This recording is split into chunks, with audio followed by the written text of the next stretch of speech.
السلام عليكم ومرحبا بكم في فيديو جديد. نتمنى يا ربي يلقاكم هذا الفيديو بخير وعلى خير وفي صحة جيدة يا ربي. حلقة اليوم ان شاء الله غادي نقدم لكم الفقاص المعتمد عندي في لي كوموند، وكما كتشوفوا في الفيديو راه شارح نفسه، راه ما كيخطاني حتى في كوموند. على بركة الله نبداو. هنا كنجيبوا القصرية اللي غادي نخلطوا فيها، اولا الاناء اللي كتفضلوا تخلطوا فيه. غادي ناخذ 4 البيضات بحرارة المطبخ.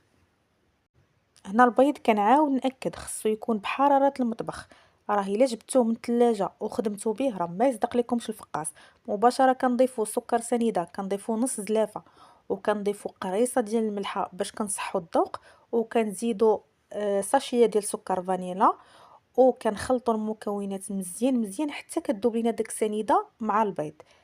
كنضيفوا هنا نص زلافه ديال الزيت النباتيه، وكنخلطوا المكونات مزيان، وكنضيف 4 كاس ديال ما زهر. بالنسبه لكميه اللوز هنايا كتبقى اختياريه وعلى حسب الثمن ديال الكليان كيحدد الكميه ديال اللوز. هنا غادي نضيف نص زلافه ديال الزنجلان، اللي ضفت ليها 2 معالق كبار ديال النافع ومعالقه كبيره ديال حبه حلاوه. غادي نضيف هنا دقيق شويه بشويه، تقريبا هنايا هز ليا 600 غرام ديال الدقيق. ضفت 2 خمارات. كما كتشوفوا التكستور ديال العجينه ديالي ما قاصحه ما خفيفه. غادي نقسمها لخمسة ديال البودانات.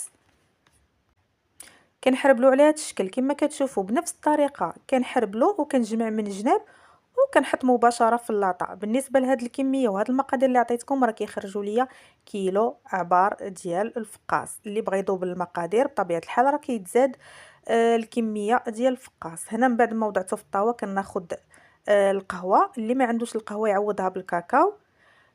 كنضيف ليها كميه ديال الماء وكنخطط هذا الفقاص مباشره. كنديه للفران اللي كيكون بارد، وكنسدو دفه كنخليوها مبسمه. من بعد ما كنخرجوا الفقاص ديالنا كنغطيوه بمنديل فازك، وملي كيبرد كنقطعوه وكنعاودو نرجعوه يتحمر.